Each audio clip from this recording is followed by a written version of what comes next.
Canada Day is upon us, a day where all Canadians can get together and be extra polite to one another. Sorry, a day to raise our double-doubles to celebrate our first Prime Minister, Anne Murray. But the True North Strong and Free is under threat by foreign invaders. A group so vicious and diabolical they threaten the very existence of Canada herself. Geese. Yes, these so-called Canada geese. These flying badgers who ruin our picnics, chase our pets, poop in our ice caps, and deafen us with more honking than a traffic jam in Toronto. These birds are not friends, and you can bet when they fly south for the winter, they're hatching their plan. The plan that will eventually see honk be the only official language of this great nation. So this July 1st, while you're gathered with family and friends to drink Molson, eat beaver tails, and listen to the CBC, remember this: we're one flying V away from God Save the Goose. Let's get this party started. Happy Canada Day. Thank you, JC. That was amazing. That's an oldie but a goodie, as you mentioned. When did you first cut that one? 2 years ago. Was it 2 years ago? We were recording on July the 1st, 2 years ago. We were. God, what losers. Sad but true. I love it. Like, this one's gonna put us over the top. We're gonna make millions. Yeah. 8 years later. Exactly. I loved it, JC. It really gave me a good gaggle. I tell you what, we are feeling loosey-goosey today. It's going to be a good one, I think. A lot of relaxation because it's a holiday, loosey-goosey. Yeah. Anyway, Amy Walsh is here. There's Jimmy Brennan. JC you heard from as well. And there's Dan Wong, and I'm James Sharman. Craig Forrest, we hope to join the party in a few minutes' time. He's transit, I think, from Cape Breton, but he'll be here as soon as he possibly can. It's a busy one. We weren't sure about doing a podcast today. We probably would, but we weren't sure about it. But then, of course, we wake up to the news, something we'd heard rumblings about, but confirmed by Tom Bogert. I think it's Tom Bogert, but Fabrizio had it as well. Yeah. And that is that TFC, according to Tom Bogert, TFC failed to make the playoffs in any year since Bernardeschi and Insigne joined in 2022. This is in reference to his earlier tweet that, yes, they have mutually agreed contract terminations for both Lorenzo Insigne and Federico Bernardeschi. Okay, so this is about your comments today's show. We're going to get to Canada a ton later on. We're going to talk some Club World Cup, which, by the way, you can stream for free on DAZN, DAZN.com. You snuck it in the short one. I did. There was some shockers yesterday. Oop. Real shockers. Oh, no. Come on. So predictable. We'll touch on those as well. But listen, the breaking news, TFC is a biggie. Let's be honest. We knew that they were actively working on an exit strategy for Lorenzo Insigne. I think there's a slight surprise that Bernardeschi is also leaving. The club has two buyout windows, I believe, buyout options, and they've used them both, obviously, on these two players. Jimmy, you're close to TFC, have been from the inception. Are you surprised that Bernardeschi is part of this July 1st as well as Lorenzo Insigne? Which, by the way, at time of recording, TFC haven't officially announced the Insigne buyout, but we understand it is on its way. Yeah, I think there needed to be change. You look at the last couple of years, things haven't really gone the way that they wanted them to. Two DPs that need to be more productive. And yeah, I mean, I think there was no secret that they were trying to move these two on. And I guess the time was now. Now they're going into a free market where, clubs will be looking for players and they'll end up somewhere else. I mean, this is the time for the to be a free agent anyways right now. So it was a good move for TFC anyways. It frees up money for them and to another two roster spots. So I think it was good. And I mean, listen, I'm assuming, we haven't got details, but they're eating a lot of money here. The remainder of the money on these contracts, you would assume, unless there's some agreement in place with the players. There's already links with Bernardeschi to AC Milan. I saw that drop. Craig Forrest joins us. Hey, Craig. Hello, everybody. How are you? Good, man. Welcome back. Look who it is. You have a mustache? Yeah, is that Tash? No. Just haven't shaved. Unshaven. People, if you're listening to the pod, Craig's got a hat on because he did actually, he didn't go to Halifax and Cape Breton. He went to Turkey He's coming back with a chia pet afro. Yeah. That would be amazing. Hey, Craig, so I'm not sure you've pretty much just landed. I'm sure you've seen it, but if not, TFC have it sounds like bought out Bernardeschi and Insigne, as Jimmy mentioned there, means a lot of money for this club now. Also means that ownership have had enough and are prepared to eat millions of dollars on these two deals. Are you surprised by that? No, not at all. Not at this stage. It's become certainly with Insigne, it's become a poison. They haven't been able to turn the corner. I can imagine what it's like at training every day, watching him show up and cruise around and mail it in. So it's about time they did it. They've been trying to do it for some time. It's going to cost them a lot of money for this mistake. A little bit surprised about Bernardeschi, to be honest. He's sort of been tarred with Insigne, really. I think, in my opinion, dragging him down, because I think if Insigne was playing at his level, we'd be in a different position we are now. Yeah, Dubs, what I've seen so far from the reaction from the fans, it's a lot of thanks, fella. Thanks for giving your all.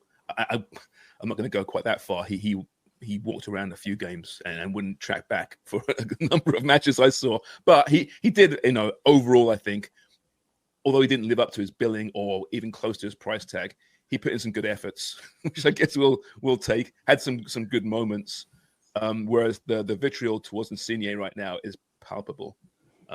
This was not a popular figure, and I think most fans are very happy to see the back of him. Yeah, definitely. But I think fans will make the distinction. And I was looking on X or on Twitter, and people were saying, TFC, because you said at the time of record, they've not officially announced Insigne yet, but they were saying like the thank you Fede, like the Bernardeschi kind of thing that's come out.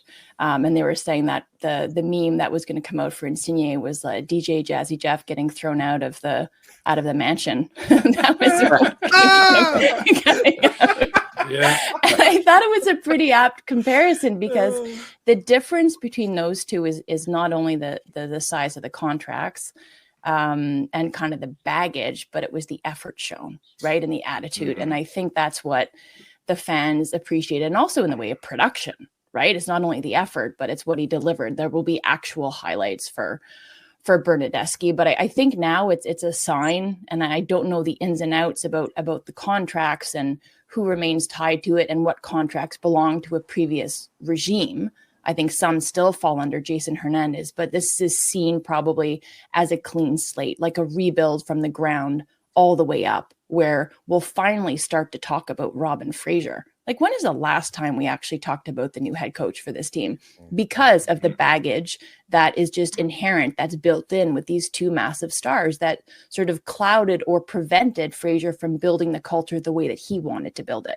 Well, I think it's a great point. I think Fraser, and also to a lesser extent Hernandez, have escaped criticism because most people close to the scene, or even fans who watch this club, understand that these guys inherited an absolute mess, and it was a contractual mess, Jimmy. And to move on and to start a proper rebuild, which is what this is, you had to get rid of these guys.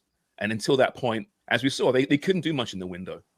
You brought in a Theo Corbiano, who I think is a loan deal. You couldn't really spend much, and the results in the pitch were kind of as a result of that. So is this now the beginning of a house clearing, do you think, Jimmy? Is this season written off at this point, and it's all about next season, or can they salvage something now if they spend right in this window? Yeah, it's going to be interesting to see what the plan is moving forward with Toronto FC. I know they got a number of contracts that are going to be up at the end of the season. You've got rid of two DPs that, I mean, one especially did absolutely nothing for you. And I agree with Forrest and Bernardeschi. There was some games where you thought, wow, this guy's the real deal, and others it wasn't so much. But you've cleared up two DP spots, and it's difficult for Robin Fraser as well, because 9 times out of 10, when you become a head coach, it's because the team is near enough rock bottom as it is, and that's what you get the job, and then you inherit that team. And look, at times you can't polish a turd. You got to wait till you can. Bring in the players that you want, get rid of certain players or dead wood, and then bring in your players, and then that way you can slowly start to get your identity. Because I think where he is right now, it's difficult to get some of these horses moving and buying into what he wants to do. So it's going to take a little bit of time. You can't go after Robin Fraser because, you know, he's in a terrible situation that probably most of us wouldn't want to be in right now. So it does take time. I think come the end of the season, if they move players on, get the right pieces in, and then I think you'll see the best of Robin Fraser going into next season. I wonder, Craig, you know, how much of this is the fact that Sir Keith Pelly comes in. He's going to become, you know, make these clubs more efficient, so he says, clear out some dead wood. You look also at the ownership situation with Ed Rogers taking control pretty much of everything, with Bell moving out. There's no board now to try and, you know, have to get things passed by people who only care about money. Now, not to give Ed Rogers a pass. He's a pretty controversial guy, but it would be easier to get things moved now. Is this coming, do you think, from the very top? Well, from Keith Pelly, for sure. It's got Keith Pelly written all over it. I don't know so much Ed Rogers, but when you look at all the cuts they're making from Masai to what we've just seen with Toronto SC, these guys are going in heavy-handed, and they're going to try to make some knee-jerk reactions, at least, to try to fix the problem that they're in. Well, Masai and Brendan Shanahan, I think he moved forward with I think there was movement on the Argos too, in that space. Well, Bill Manning was cleared out, but that was before. Yeah, it was before yeah. Pelly, right? Wasn't it? Yeah, it was before. But I also wanted to just revisit what Jimmy said about sometimes you can't polish a turd. That also means that sometimes you can polish a turd, and I just thought that was interesting. It's a very good point, actually. Depending on texture. Yeah. Yes, exactly. What is your diet? Yeah, that's right. Not very fibrous. No, exactly. If you like your vegetables, it's possible. Unpolished. I wouldn't want to see Wonger's workshop. Wow. I ate 3 hot dogs and they came out whole. It'd be like a painter's radio. Whatever the term was. I forget now. Happy Canada Day, motherfuckers. You have a comment or two, don't we, Wong, regarding this? Yeah, so we had, going back to your Bernay, this is a Dubs. You read it, Dubs, because you wanted to you had this pulled, so I didn't get a chance to read it. Well, I think it just aligns with our reaction to it as well. It's a number of people. I think this was below Waking the Reds article on this. So I thought it was a good place to go to get a sense of really what that fan base was feeling. So it's overwhelmingly Insigne, yes. Berna, why? Another one, great move. MLSC and TFC dragged the situation for far too long. Releasing Insigne is a good move, but releasing Bernardeschi is a bad move. And then Graham Barwell says, if this is true, it's great news on Insigne. Not so great on Bernie. Yeah, see, I get the not, I wouldn't call it a love affair with Berner. It's far from it. You have to have success to have a real love affair with a player, international footballer, hockey player, whatever. Mitch Marner, hashtag. But he wasn't great. Can we just be honest here? He's being paid, what is it, 8 mil a year, around there? I forget the exact amount. It was around there. He was one of the highest paid players in the league. Had his moments. But I think because Insigne was so bad, Berner got a bit of a pass. I don't know, Sharms. I'm going to throw it. I don't know about on field. I'll leave that to you guys. But I have to say, Berna was all in on the marketing. Fetty, like all across the board, they asked him to do things. Hey, your favorite Italian restaurant, your favorite food, walking around parks, being an ambassador for TFC. Walking around parks. The bar is low. No.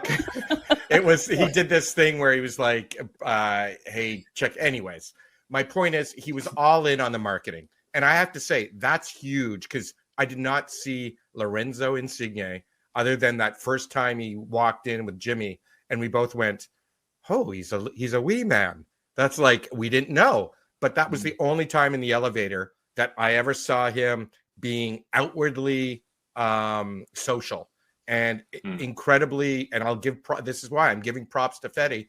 He was all over that social media space for TFC and for MLSC. So I don't know. There was an effort put in. I think that was Giovenko Wonger that was in the elevator. Oh my God. It wasn't. It wasn't. So Insigne is on 15.4 mil and Bernardeschi was on 6.3 million. Oh, I thought it was more And than that. the two of them together is the total wage bill of all but 7 MLS teams this year. That's from Tom Bogert. Wow. But I think the difference between the two of them, I think you're right, Sharms, that Berna looked good because you're comparing him to Insigne, but the effort that he put in on the pitch pretty consistently is the same effort that he also put in off the pitch, that there was an attempt to endear himself to that fan base. And I think overwhelmingly he succeeded, which is why we're seeing those reactions. He seemed happy to be here, I think, most of the time, didn't he? Even when things are going badly, he'd have a smile. You'd see him at Leaf games and Blue Jays games, and he's having a great old time. Yeah. I sense that Federer, as far as we discussed before, beer worthiness, who would you have a beer with? He's way up there compared to Insigne. Yeah. I had no interest in having a pint with Insigne. I mean, I would. I have a lot of questions. What would your first one be, Jimmy? Don't get me What the started. fuck are you doing? Ranger, can I have him? Can you polish this turd for me? Walker sent it. Walker sent it in a saran wrap. Yeah, so it's a strange day for TFC. I think we've seen it coming for a long time in some respects. I think most fans are pretty happy. And I think that there should be hope. I don't think hope's been extinguished at this point from this club in the fan base. But now they've done what had to be done. Maybe it happened a year too late, 2 years too late, but there's a lot of money on the table here. Ownership have eaten, like I said, millions upon millions of dollars today. But now it's like, okay, how do they manage that money? Looking into it's next season now. There's only so much you can do in the summer in MLS. And I would argue perhaps you just write it off. You don't want to be embarrassed, but you just start fresh in the off season. And you got, a few months left now to see what you have in the cupboard. I think JMO wrote about this. There's 15 or 16 contracts up at the end of the campaign. You can start with a blank slate here, Craig. This is a blank canvas for next season. How do you? And I think another thing to add about Insigne and Berna, to a certain degree, I suppose, is the fact that football isn't hockey, and it's a working class and sport, and I think the fan base is that. And there's nothing more that disappoints people that players that are making millions of dollars that are walking around the field and not putting it in. I think you could forgive Insigne if you put the effort in, but he never did. And all the other things outside of the game that Bernard was good at, that's all part of being a designated player. You got to really engage with the community and be part of that. If the social media or whatever, that's a big part of building that brand that you've been brought in to do. And he just didn't want any part of that. I found myself watching Insigne on those occasions that he was on the pitch and just watching him and thinking, is he going to close that guy down? Oh, look, he's sprinting, and actually be thinking, oh, look, he did close that guy down. Yeah. And my God, to be surprised by that? The bare minimum, Sharms? I mean, can you, Wonga, you follow a lot of sports. Yeah. Can you think of the worst signing? No.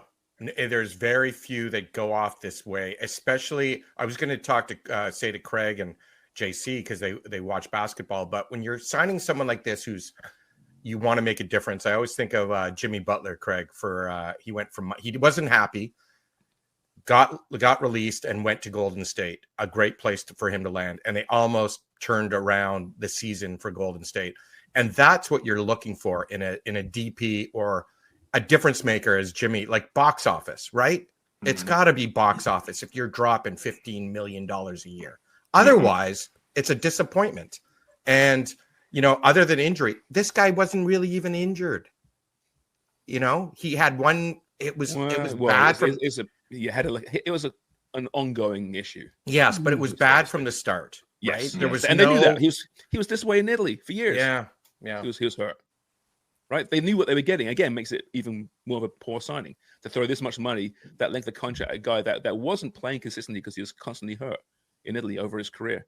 Yeah. Here's one for you, Jimmy and Dubs. Anyway, anyone can answer this. Worst Toronto sports exit for a athlete within the fan base. You got Vince. That wasn't good. Yep. You got Insigne now, and I'll throw Mitchell Marner in there as well. what was your order? I think you guys answer. I'll give you my thoughts. You remember when Vince left, man, he was hated. Yeah. Because he quit in the team. Quit on the team, sat on the bench. Yeah. Yeah. Little different reasons. I mean, Vince was, a star player and delivering. And they didn't want to see him leave. This is completely different. A star player that's not delivering at all. I would have to Insigne. I know it's recency bias, but I can't think of anything worse than Insigne, really, for what you got out of him. Mm-hmm. Anyone else? I don't really remember Vince Carter leaving. Maybe this is my geography. Well, he decided that he was done with dunking. He couldn't dunk anymore. So it's like he came out and said, like, I'm going to shit the bed now. So you better move on from me, basically. That was trade it. me. So trade me. Yeah, trade me. Get rid of me. I can't dunk anymore. And he went on to play for another 15 years. Yeah, and he got That's right. he got mad when they changed the Air Canada Center to Scotiabank Arena. Did he? Because of the air. Air Vince, right? What's it called? Air Carter. Air Canada. He was Air Canada. Yeah. Jesus Christ.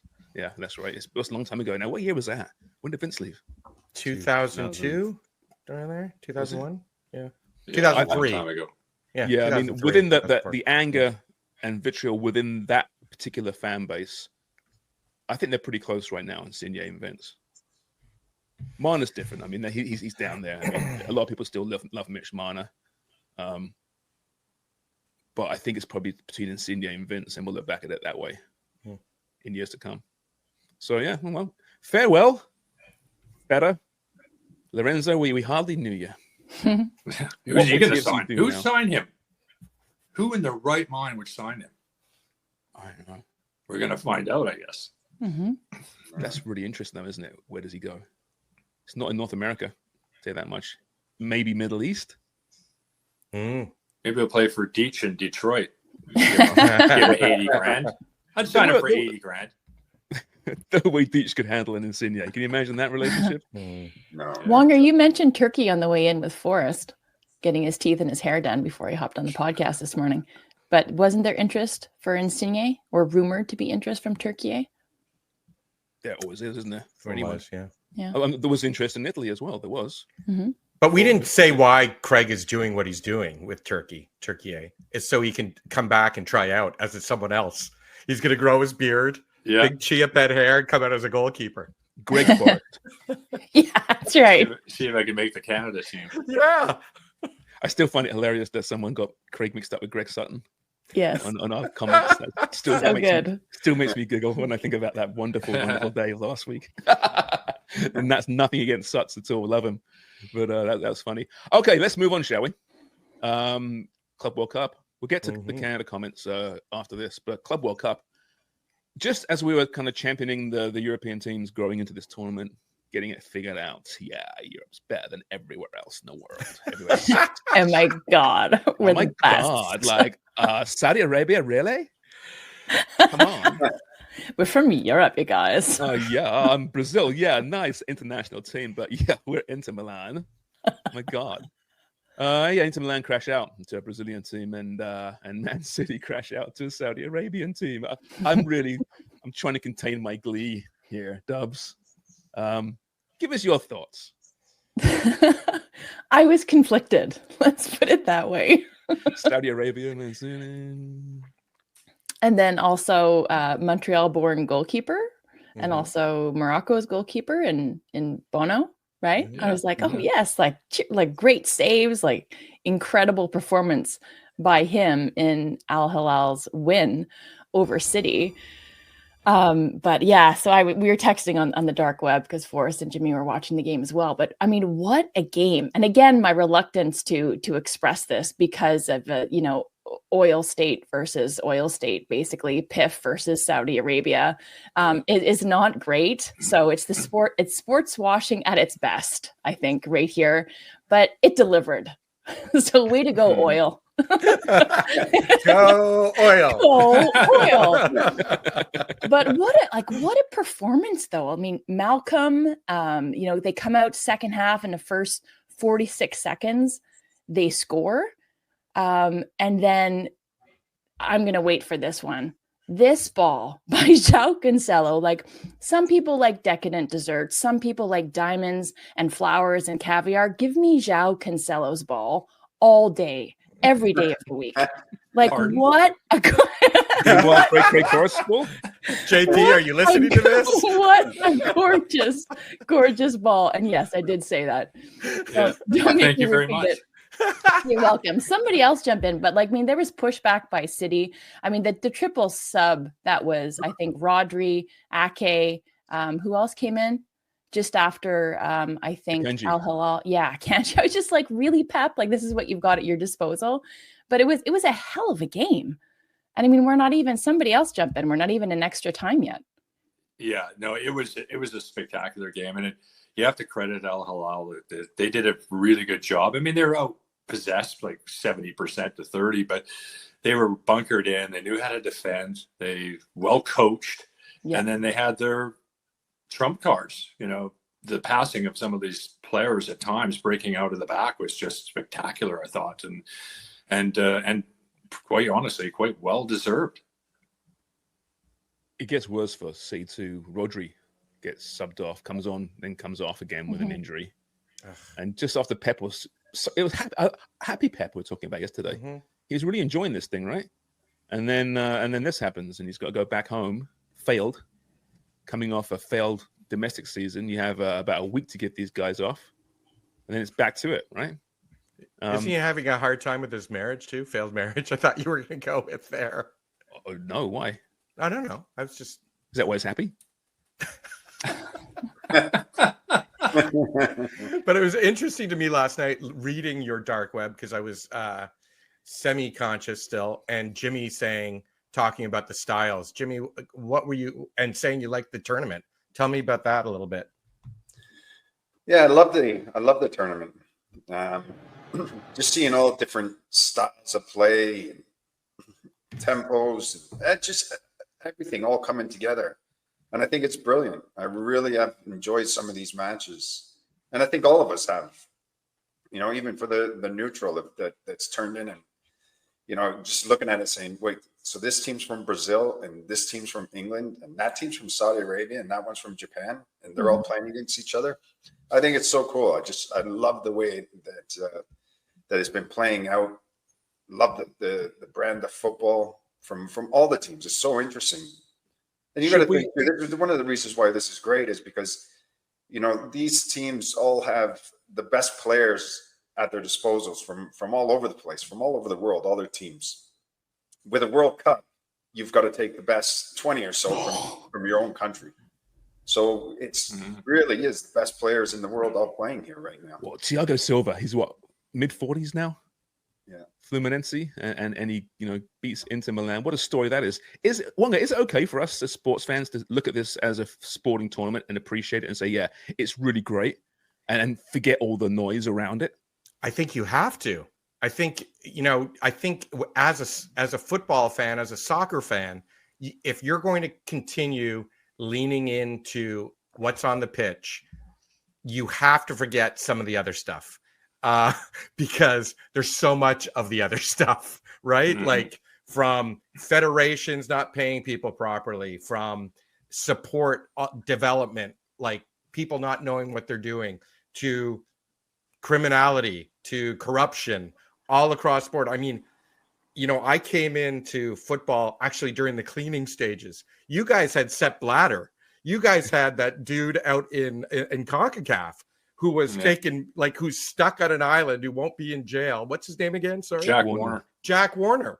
You guys had like, I'm in the, hey, we're calling, we're calling out Saudi Arabia for their oil state money. We're calling out Qatar, but at the same time, like, there's so much of this stuff. So if you can get literally bogged down by the amount of grift and corruption. But you have to say, and going back to Jimmy, this tournament has some great victories and great support on the pitch. And I have to tell you, I'm kind of cheering. I told you that the Liga MX and the Brazilian teams now, like, that's kind of where I'm at. It's so exciting for me to see them to see them win. Yeah, you're right. From an actual sporting footballing viewership, like I think it's been really, really good. And some really good surprises, and certainly didn't expect that one from City and Al Hilal. And so the South American teams have been punching way above their weight. Or have they? Or have they? You know, it's like what Dub said. I might have to watch the Brazilian league now. Like, maybe they've just been an underrated league this whole time, and there's just so much success down there for players, and so much. There's, you know, Brazil is a top-rated team. They have a great league, obviously. Well, they're a farm, right? They're a farm Craig. They're a farm for the European super clubs, is what they are. That's exactly it. It shouldn't be a surprise that they're also actually quite good teams. Yeah. If they had a TV deal like the Premier League does, all the best Brazilians would be in Brazil, and that would be the best league in the world. Yeah. Or Argentina. From atmosphere's point of view, I don't think you can beat South America now. No. The Premier League used to be that, but it's become quite touristy. So you don't get that crazy atmospheres like you used to do. Almost generic, right, Forrest? Yeah. Sanitized. Yeah, a little bit for sure. Lower divisions, you get it still to a certain extent, but there's always pockets of those proper supporters at any stadium, right? But then, you know, you look at, and basically the end zones are pretty great, and then you look at the rest of the stadiums, and I mean, that being said, there's still some great stadiums, I think. But you're right, it's not the same. South America, I haven't been to a game down there. You have, haven't you, Jimmy? I think you've been to, was it the Bombonera? Was that you? No, that's where I'd like to go. Okay, you want to go there? I'd love to go watch a match there. Yeah, it's on my bucket list. Yeah. No, it's well, I think if in the addition of everything you just said there, the fact that you can watch it for free on DAZN throughout this tournament, it just adds up as well.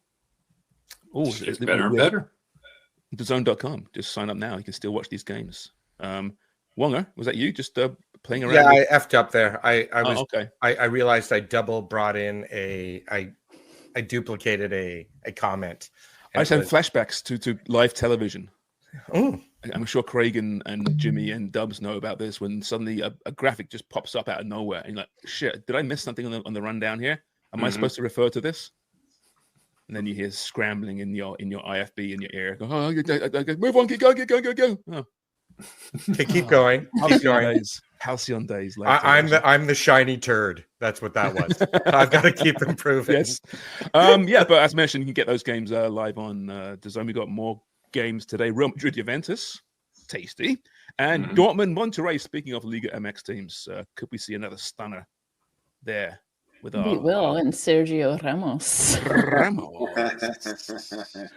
All right, let's move on to the reaction to that Canada loss.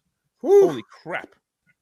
I mean, when you get rid of the emotion, there's some insight, I think, in some of these comments. But you compare the comments, Wonger, from the moments after the final whistle to perhaps yesterday. They've scaled back a little bit. I think a little bit. We did a little bit, but you guys have found a ton of comments here. Let's go through some. Okay, I wanted, because Craig has been vacationing in Turkey, I wanted to bring him into the first comment, and it was one that I thought of a lot, because I kind of felt the same way. So this is from our friend Travel with Larry. If you want to be champions, you need a big consequential save from your goalkeeper in tournament football. St. Clair has a good profile, but has not been that guy for Canada. He's not the reason we lost, but wasn't the reason we won the other matches. Max doesn't look the part, but has the heart and desire to make the big save when you need it to spark the team. Craig, you are away. I want you to hit it first. Well, I would agree with that to a certain extent. Yeah, I don't think you need a goalkeeper who's going to win you games from time to time, and I think that was set up perfectly for a goalkeeper like Dane to pull something off. Could have even saved the header potentially on the equalizing goal. Had a couple shots at the penalty shootout, which he generally has a pretty good record at, but not recently. Then you have Max sitting on the bench, who has never let Canada down. I have to say that. I don't think he has the same. Well, he doesn't have the same profile as Dane, and I think that's why everybody likes him so much. But there has been some criticism about Dane and his attitude in the past, and how much he puts into training and all these different things. So, if you're Max Grapo, as much as this is a disappointment overall for the national team, you must be thinking, well, I seem to be number 2 here, and this might just open the door for me to get an opportunity. It's true, though. I mean, if you're Max, you're like, with the mustache twirling. Well, Craig, before the tournament began, we had that show. We talked about who's got the most to lose and gain from this tournament, and Dane's name came up there. Is Dane on shakier ground now than he was before the tournament in your mind? Yeah, a little bit. I think it'll open up doors to other goalkeepers too that aren't in the mix yet. That might think, wow, because I mean, if he won that game and had a great penalty shootout, just made a few big saves when the team were down and really needed the goalkeeper to do that, that would have solidified his number 1 spot. But now there's a few on the periphery that are looking at this thinking, well, I might just make a step up here, even if you're just getting in the squad. I mean, we've always had strong goalkeepers in Canada. It's been one of the strengths. It's rare that you say, man, we're in trouble in a goalkeeping standpoint, right? Always had a selection. And would you say we still got that? We have strength in numbers there. I mean, listen, Dane, he's a good goalkeeper, right? Okay, people can question his performance maybe in that last match to a certain degree, but he's an MLS All-Star for the second time announced over the weekend. Mm-hmm. He's a good goalkeeper. We know what Max can do. You got Pantemis there. You got Miguel. There are others. So are we actually in pretty good shape goalkeeping-wise? I think so. I don't think that's going to be the problem, but you just like your goalkeepers to come up big from when you need to, and he hasn't done that. Maybe the goalkeeper with the most to gain is whoever's in that number 3 spot now. Right. If no one's been that convincing as the one, and they're less inclined to like Max because of his profile, maybe it's the emergence of a Pantemis. Maybe it's the emergence of a McGill. Yeah, Max and Pantemis are battling it out in Portland for that number 1 spot. It was funny, though. I was thinking about Max again, just because Jimmy brought it up with Copa last summer, where he did play great. And it feels like he lost his number 1 based not on performance, and I don't know what's going on in practice, but is that he lost his number 1 based on perception, profile, not what's he actually's done? Is that fair, or is that just a weird? I'm looking at it incorrectly. No, I think there's some truth to that. Yeah, because I have to be honest. I'd be, if I was a starter, and then all of a sudden someone comes in and gets opportunity that I didn't get, or hey, I'm the incumbent. Prove me wrong. He hasn't been proved wrong. Do you know what I mean? Does that make sense? Yeah. Well, Sharms just jumped off. Yeah, but overall, I mean, the disappointment of that match obviously was pretty crushing, and it just shows you how tough it is to win tournaments, especially the Gold Cup. Nobody outside of U.S. or Canada or U.S. Mexico, and then the ones when Canada won in 2000. Well, you just mentioned something about the U.S., and now I'm just kind of sitting there going, with all the talk before the tournament, right? The Gold Cup, who's in the semifinals? It's the U.S. is in the semifinals still, and we're looking from the outside. I wanted to just bring up a couple more comments. This one I really liked because Matthew Lamers, I'm confused because I heard a lot of excuses in this segment. So talking about our last one, Marsh brings arrogance to this team when we need confidence and organization. There is a difference. He has one tactic when we needed tactics, adaptation. He's a one-trick pony. The other lesson we should have learned from this tournament is the quality. Sorry, I cut that off. But then there was this other one, which was really funny to me because these were mostly road games when the opponent had disproportionate crowd support. Games played in terrible weather conditions. Not only were we missing players, we were missing some of our best players. Marsh was disappointing, but he has done so much for our national team. Although I'm heartbroken by this tournament performance, I'm not ready to give up on our World Cup hopes. I don't think anyone is. But I guess what made me laugh is the second one from at Boxbury was full of excuses. And then I was thinking, our thumbnail that we used was probably wrong. It should have a question mark at the end, right? No excuses instead of no excuses, right? Yeah, and the emoji with the hands up, that's one of my favorites too. No excuses. So where do we stand with I think it's fair that on our last pod, we talked about the lack of adaptability. Can I ask, do you think those couple games that Jesse Marsch didn't have, where he was on the, getting yelled at, all that, do you think that played any part in his lack of adaptability? Or because he did say he's double Z, like contingency wise. Dubs, what do you think about that? That he's been kind of defined as this one-trick pony. Yeah. That he like rigidly and stubbornly will adhere to these principles of play and tactics. I as a criticism, I don't think it's baseless. I think there's validity in that for sure. Do I think that it's true? No. I think that he's trying to set his team up for success by sticking with the playing style that plays to their strengths. But you have to be pragmatic, as I mentioned on yesterday's pod, and you have to adjust to what the game state is. And he failed to do that. So Forrest, we haven't heard you on this yet. What did you think of that second half and some of the tactical adjustments or lack thereof by Jesse Marsch? Yeah, I mean, we've praised Jesse Marsch a lot, this team an awful lot, and rightly so. But I would agree with you on the fact that in this particular match, I don't think he got it right.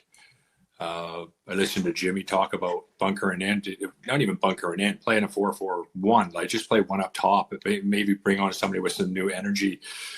Jonathan Davis stayed on way too long. I've never seen a guy with double cramp before. I mean, he should have been taken out 10 minutes before. He was done.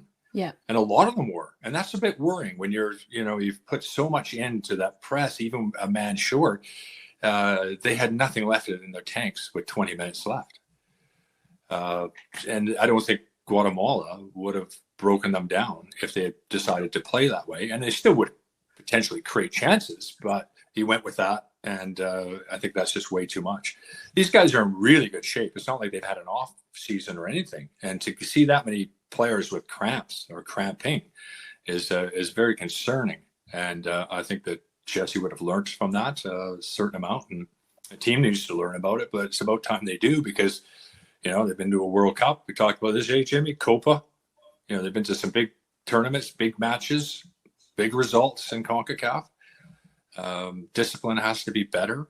You have to manage games better. That late in the game when they all jumped off the bench, I know you want to be sort of, all for one and all that kind of stuff, but leave it alone. Like, sit down. I find that performative, Craig. I do too. Like, and unnecessary performative.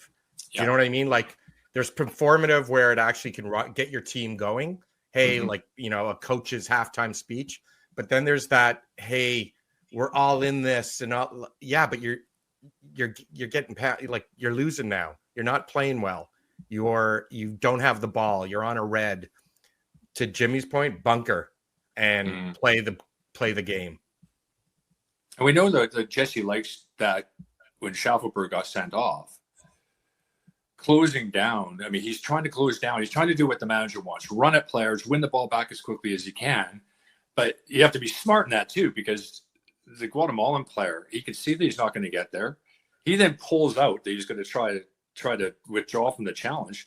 The Guatemalan gets in the way, make sure there's body contact. Knowing he's on a yellow, they're just super smart in the way they manage games. And we need to be better at that.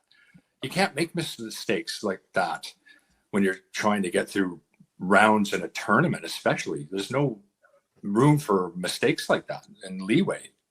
And it'll cost us dearly if they keep doing it.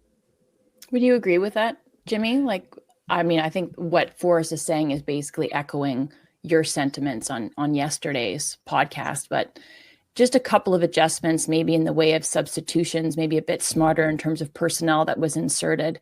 This is still a team that is set up that can hurt teams, even a player down on the counter with their pace, with their physicality.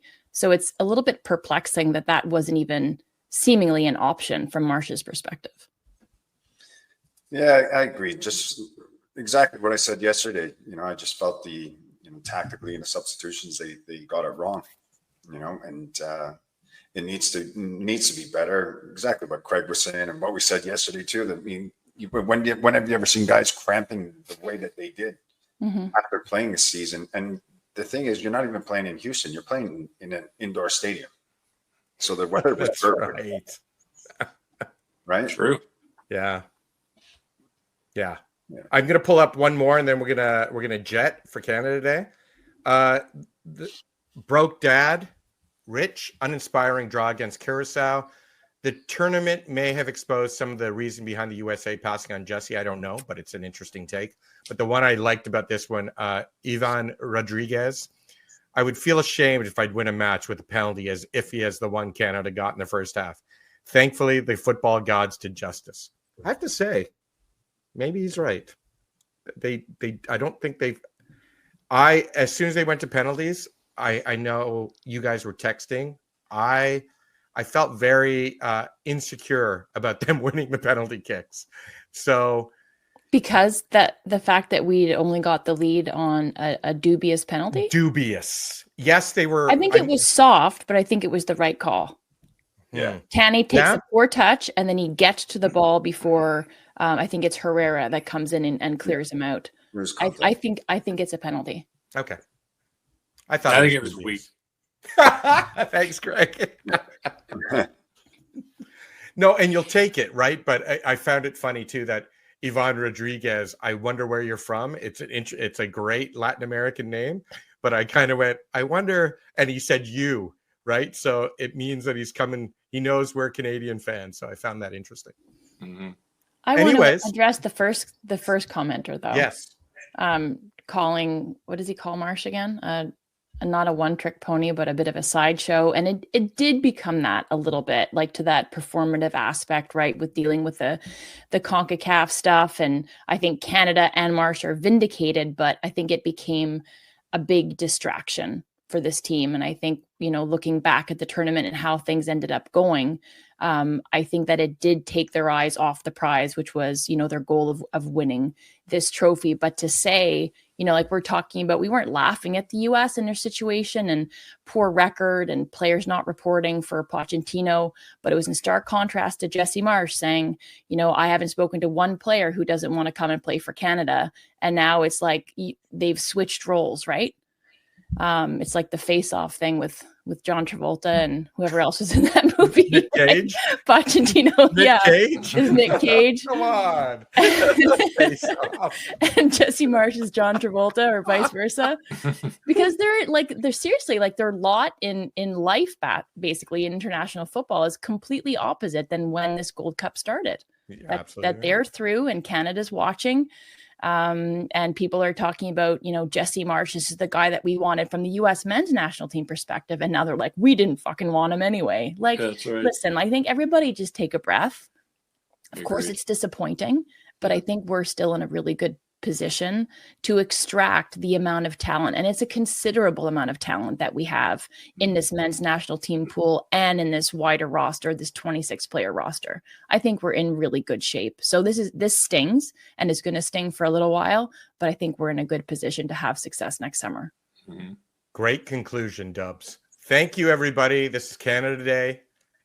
Watch the Club World Cup on DAZN, stream for free, all tournament long. It's getting good. Quarterfinals all setting up. So thanks everyone for joining us. Dubs, Jimmy, Craig, JC, thanks for that opening. I always liked to be governed by a goose, just so you know. It's good for the gander. Happy Canada Day, everybody. Yeah. Cheers for listening.